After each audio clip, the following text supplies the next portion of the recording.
ये प्रेम मैं अपने हृदय में संजोकर जरूर रखूंगी, लेकिन आप सभी से एक ही विनती है इस छोटी बहन की, ये जो आज इतनी सी भी अगर चिंगारी मैंने आपके हृदय में जलाई हो, थोड़ी सी भी मेरी बात कहीं किसी कोने में अगर अटक गई हो, इस चिंगारी को बुझने मत देना।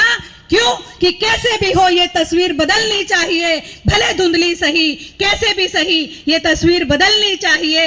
मेरे सीने में ना सही, तेरे सीने में सही, कहीं भी हो ये आग, मगर आग जलनी चाहिए, आग जलनी चाहिए, आग जलनी चाहिए।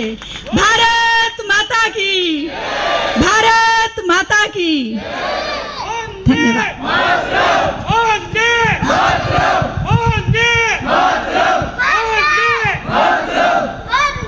માતરમ પાયલબેનના જોશીલા માર્ગદર્શન હેઠળ બધા બહેનો અને ભાઈઓ થોડા જાગૃત થયા હશે.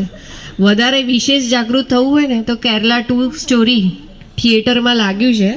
બધા બીજા પિક્ચર ના જોતા એ જોવા અવશ્ય